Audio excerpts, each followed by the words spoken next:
আসসালামু আলাইকুম। সবাইকে বিসিএস ফ্রন্টার্সের পক্ষ থেকে শুভেচ্ছা। আজকে হচ্ছে সোমবার ১০ নভেম্বর ২০২৫। আমরা পড়ছি প্রথম আলো। এই হচ্ছে প্রথম আলোর প্রথম পাতা। আপনারা দেখতে পাচ্ছেন জট খোলার চেষ্টায় সরকার।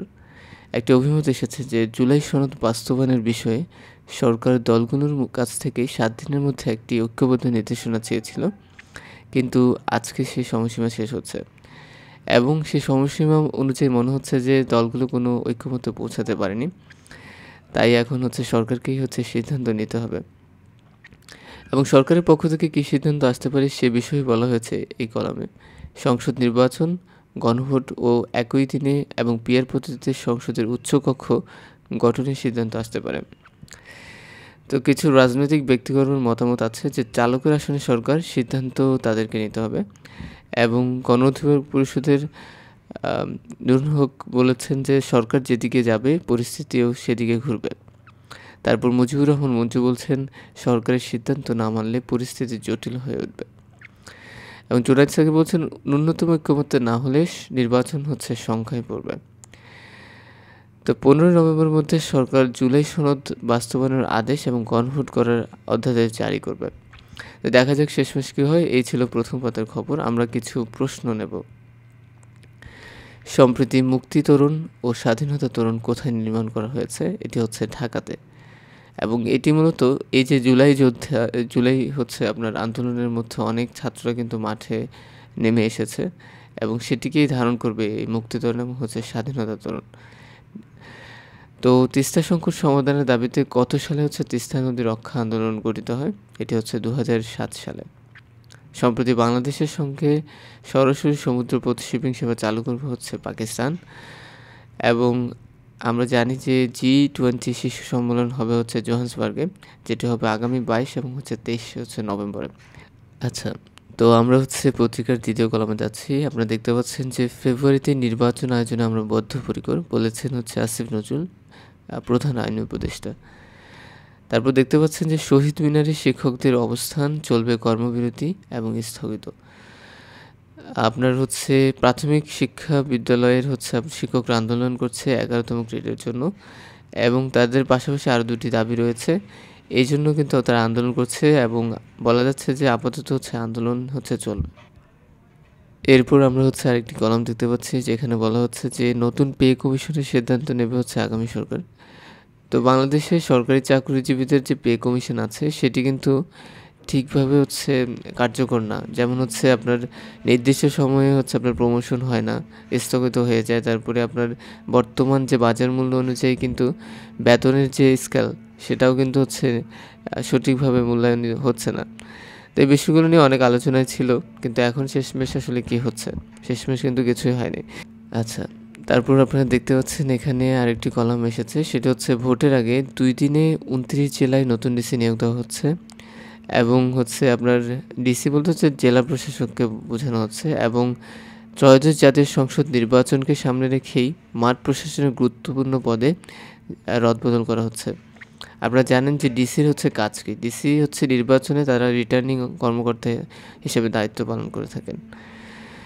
তো এইটা মনে রাখতে পারেন যে নির্বাচনে ডিসিদের কাজ তারা রিটার্নিং অফিসার হিসেবে কাজ করে থাকেন। আর জামিন পেলেন সেলিনা হায়াত আইভী। নারী হয়ে আসলে বিষয়টা দেখেন এখানে কীভাবে আসলে বিষয়টি এসেছে। মামলাগুলোই তার মক্কেলের বিরুদ্ধে সুনির্দিষ্ট কোনো অভিযোগ নেই। তিনি একজন নারী।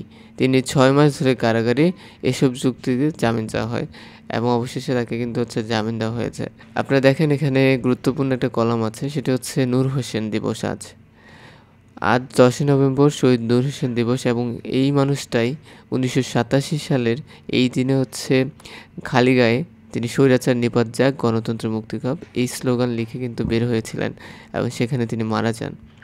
এই ১০ নভেম্বর দিনটা অত্যন্ত গুরুত্বপূর্ণ, মনে রাখবেন। এবং জাতীয় স্মৃতিসৌধের স্থপতি মইনুল হোসেনের মৃত্যুবার্ষিকী। তো আপনারা মনে রাখেন যে স্মৃতিসৌধ নির্মাণ করেছেন মইনুল হোসেন। এই তথ্যটি ইম্পর্ট্যান্ট। যারা আমাদের পত্রিকার পর্যালোচনাগুলো নিয়মিত দেখছেন তারা জানেন আমরা পত্রিকায় গুরুত্বপূর্ণ তথ্যগুলো নিয়েই কথা বলে থাকি। এবং আমি এখানে আজকে কিছু ইনফরমেশন রেখে যাচ্ছি, সেটি এশিয়া মহাদেশ সম্পর্কিত কিছু তথ্য। তো এশিয়ার সবচেয়ে উঁচু পয়েন্ট মাউন্ট এভারেস্ট। তো ঠিক আছে? আমি চাচ্ছিলাম এগুলো অ্যানিমেশনের মাধ্যমে আপনাদেরকে দেখাবো, কিন্তু আমার আসলে একটু সাপোর্ট প্রয়োজন আপনাদের পক্ষ থেকে। লোয়েস্ট পয়েন্ট ইন এশিয়া হচ্ছে আপনার ডেড সি, এটি জর্ডান এবং হচ্ছে ইসরায়েল সীমান্তের কাছাকাছি অবস্থিত। লার্জেস্ট সি ইন এশিয়া হচ্ছে সাউথ চায়না সি, এবং আপনারা জানেন যে এশিয়া মহাদেশের দীর্ঘতম নদী হচ্ছে ইয়াংসিকিয়াং রিভার। তো এটার হচ্ছে স্পেলিংটা এরকম। এবং আমাদের এশিয়া মহাদেশের সবচেয়ে বড় মরুভূমি হচ্ছে গোবি ডেজার্ট বা গোবি মরুভূমি, আর সবচেয়ে বড় দেশ হচ্ছে চায়না, আর সবচেয়ে ছোট দেশ হচ্ছে মালদ্বীপ। ঠিক আছে? আর লার্জেস্ট আইল্যান্ড ইন এশিয়া হচ্ছে বর্নিও। এই বর্নিওর হচ্ছে একটি জঙ্গল হচ্ছে নুসান্তারা হচ্ছে আপনার একটা জায়গা, যেখানে হচ্ছে ইন্দোনেশিয়া তাদের নতুন যে রাজধানী সেটি হচ্ছে স্থানান্তর করছে। এবং আমাদের সবচেয়ে ডিপেস্ট লেক ইন এশিয়া হচ্ছে লেক বৈকাল। ঠিক আছে? এই তথ্যগুলো মনে রাখবেন, পরীক্ষায় বিভিন্ন সময় প্রশ্ন এসে থাকে। তো আপনারা দেখতে পাচ্ছেন আমরা পড়ছি হচ্ছে প্রথম আলো। এখানে আরেকটি কলাম আছে, সেটা হচ্ছে সর্বোচ্চ বায়ু দূষণ হচ্ছে ঢাকায়। আপনারা জানেন যে ঢাকার বায়ুতে কিছুদিন আগে সিলিকার উপস্থিতি পাওয়া গেছে, এবং এটি কিন্তু নিউমোনিয়া তারপরে আদার ফুসফুস সংক্রমণে কাজ করে থাকে। তো বিশ্বের 127টি নগরের মধ্যে ঢাকার অবস্থান হচ্ছে 4র্থ অবস্থানে আছে। তো এই বিষয়ে কলামটি এসেছে, এবং ঢাকা বিশ্ববিদ্যালয়ের রসায়ন বিভাগের অধ্যাপক আব্দুস সালাম মনে করছেন যে সরকার থেকে এই বিষয়ে যেহেতু কোনো সিদ্ধান্ত নিচ্ছে না, এখন মানুষকে সচেতন হতে হবে বায়ু দূষণ রোধে। এবং জনস্বাস্থ্য বিশেষজ্ঞ মুশতাক হোসেন বলেন, নিউমোনিয়া এবং শ্বাসকষ্টজনিত অসুখে বায়ু দূষণের বড় ভূমিকা আছে। তা বুঝতে পারছেন যে আসলে ঢাকা শহরের মানুষজনের এত রোগ হওয়ার পেছনের মূল রহস্য কী। তো রবার্ট ফ্রস্টের stopping by woods on a snowing ইভিনিংয়ের কিছু লাইন আমি একটু আবৃত্তি করতে চাই আপনাদের জন্য। The woods are lovely dark and deep, but I have promise to keep, and miles to go before I sleep, and miles to go before I sleep. তো আমরা হচ্ছে আমাদের আজকের পত্রিকার গুরুত্বপূর্ণ কলাম হচ্ছে সম্পাদকীয় কলামে হচ্ছে চলে আসছি। তো জুলাই সনদ বাস্তবায়ন সরকারকে এখন বিচক্ষণ সিদ্ধান্ত নিতে হবে। আপনারা জানেন যে সরকার হচ্ছে রাজনৈতিক দলগুলোকে 7 দিনের হচ্ছে একটা সময়সীমা বেঁধে দিয়েছিল, কিন্তু এখনও কোনো অগ্রগতি দেখা যায়নি। তো সরকার বলছে যে প্রশ্ন হচ্ছে, যদি বড় রাজনৈতিক দলগুলো নিজেদের অবস্থানে অনড় থাকে তাহলে তারা কিভাবে সমঝোতায় পৌঁছাবে। শুধু মুখে সমঝোতার কথা বললে তো হবে না, প্রতিটি দলকেই কিছু ছাড় দিতে হবে, তবেই হচ্ছে একটা মতক্ষণে পৌঁছানো সম্ভব। কিন্তু আপনারা জানেন যে আমাদের রাজনৈতিক দলগুলোর মধ্যে এরকম কোনো লক্ষ্য কিন্তু আমরা দেখিনি। তো রাজনৈতিক দলগুলো এখনও বিস্মিত হলে চলবে না যে সব শ্রেণীমতের মানুষই হচ্ছে আপনার এই সমর্থন নিয়েই তারা শেখ হাসিনার সরকারের অবসান হচ্ছে ঘটিয়েছে। একসঙ্গে প্রায় 30টি রাজনৈতিক দল বসে এরকম মতৈক্যে পৌঁছানো বাংলাদেশের ইতিহাসে বিরল। কিন্তু এখন দুঃখজনক ব্যাপার হচ্ছে যে এটার হচ্ছে আপনার যখন হচ্ছে কীভাবে বাস্তবায়ন হবে এই কথা আসছে, তখন তাদের মধ্যে কোনো ফলপ্রসূ আলোচনা হয়নি। এই জন্য সরকার এবং রাজনৈতিক দল সবাইকে একটি দায়িত্বশীল আচরণ করতে হবে। জাতীয় সম্পদ বন্দরে বিদেশি কোম্পানি সিঙ্গাপুর বানানোর গল্প। তো আপনারা হয়তো জানেন যে বাংলাদেশের চট্টগ্রাম বন্দর হচ্ছে বিদেশি কোম্পানির কাছে ইজারা দেওয়ার পক্ষে বিভিন্ন নীতি প্রণয়ন এসেছে, এবং যে বিষয়টি আলোচনায় আসে সেটি হচ্ছে বাংলাদেশকে সিঙ্গাপুর বানানোর গল্প। কিন্তু সিঙ্গাপুরের যে ভৌগোলিক অবস্থান, ইতিহাস এবং অর্থনৈতিক উন্নয়নের নীতি সব কিছুই হচ্ছে আমাদের দেশ থেকে ভিন্ন। এবং আমাদের আনু মোহাম্মদ বলছেন যে সিঙ্গাপুরের জাতীয় আয় জিডিপির বেশিরভাগ আসে হচ্ছে এমন অর্থনৈতিক তৎপরতা থেকে যা হয় রাষ্ট্রীয় মালিকানাধীন অথবা তার নিয়ন্ত্রিত।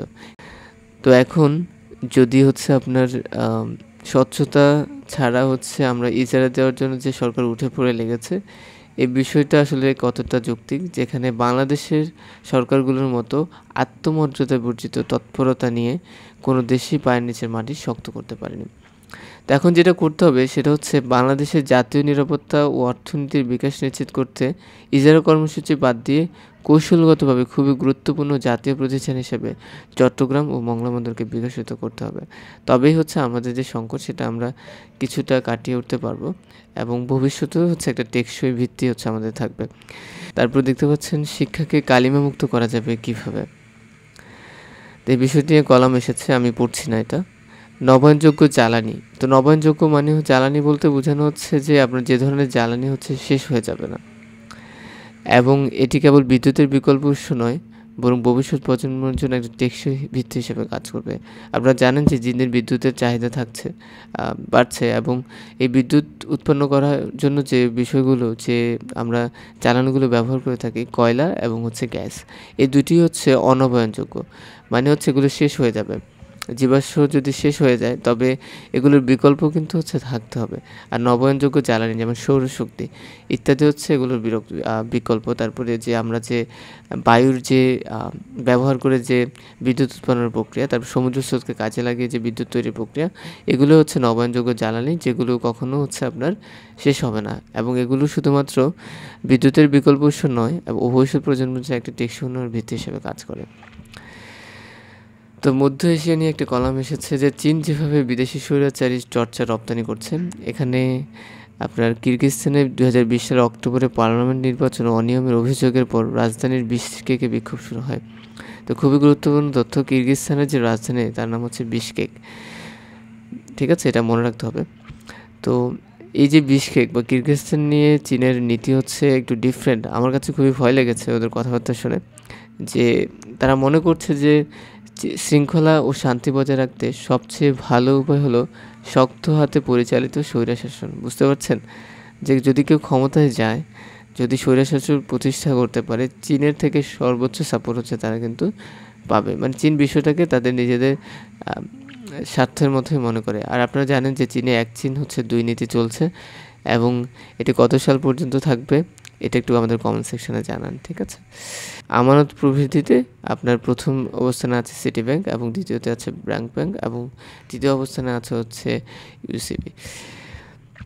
তো এই হচ্ছে আজকের আলোচনা। এখানে আরও কিছু কলাম আছে। যুদ্ধবিরতির মধ্যে গাজায় হচ্ছে আপনার আবার হচ্ছে ইসরায়েল হচ্ছে হামলা করছে এবং অনেক মানুষ হচ্ছে মারা যাচ্ছে। এখন পর্যন্ত যে মৃত্যুর যে টল সেটা হচ্ছে 69,000 হচ্ছে ছাড়িয়েছে। যুক্তরাষ্ট্রে রিসেন্টলি একটা বিষয় নিয়ে হচ্ছে আপনার মিটিং হচ্ছিল এবং সেই মিটিংয়ে হচ্ছে ডোনাল্ড ট্রাম্প হচ্ছে ঘুমিয়ে পড়েছে, সেটা নিয়ে বলা হচ্ছে এখানে। ট্রাম্প বিরোধী জনমত আগের চেয়ে শক্তিশালী হচ্ছে। আপনারা জানেন রিসেন্টলি 3 নির্বাচনে ডেমোক্রেটিক প্রার্থীর 3 প্রার্থীর কাছে রিপাবলিকান পার্টির হার হচ্ছে দুশ্চিন্তার কারণ হয়ে উঠেছে। আর এই বিষয় নিয়ে ট্রাম্প কিছু সিদ্ধান্ত নিচ্ছে যেন তাদের অবস্থান আর পাকাপোক্ত করা যায়। তো আপনারা হয়তো গতকালকের আলোচনায় সেই বিষয়গুলো উঠে এসেছে, যারা ভিডিওটি দেখেছেন অলরেডি হচ্ছে জানেন। পুরনো ব্যর্থতা শুধরে নিতে শুরু হলো জলবায়ু সম্মেলন। এই যে আপনার যে কনফারেন্স অফ পার্টি, এটি প্রথম সম্মেলন হয়েছিল 1995 সালে জার্মানির হচ্ছে বার্লিনে। তো এর হচ্ছে পূর্ণরূপ হচ্ছে কনফারেন্স অফ দ্য পার্টিস এবং সদস্যগুলো 1992 সালে হচ্ছে একটি আন্তর্জাতিক চুক্তিতে সই করেছিল। চুক্তিটি হচ্ছে United nation framework convention on climate change এবং এটির মাধ্যমে কিন্তু এটি হচ্ছে তৈরি হয়েছিল। এবং আমরা দেখতে পাচ্ছেন যে 1995 সালে প্রথম জার্মানির বার্লিনে অনুষ্ঠান হয়। COP28 হচ্ছে জীবাশ্ম জ্বালানির ব্যবহার নিয়ে এটি আলোচনায় আসে এবং বৈশ্বিক উষ্ণতা 1.5 ডিগ্রি সেলসিয়াসে বেশি না বৃদ্ধির যে লক্ষ্যমাত্রা নির্ধারণ করা ছিল তা ব্যর্থ হওয়ার বিষয়টি এবার গুরুত্বের সাথে হচ্ছে এই কনফারেন্সে আলোচনায় আসবে। তো আজকের সর্বশেষ কলাম, আপনারা দেখতে পাচ্ছেন যে গণবিরোধী নীতির কারণে স্বৈরাচারী হাসিনাকে ক্ষমতা থেকে উৎখাত করেছে জনতা। সেই জনতার সঙ্গে বেইমানি করলে ইউনিট সরকারও ক্ষমা পাবে না। তো এই ছিল আজকের আলোচনা।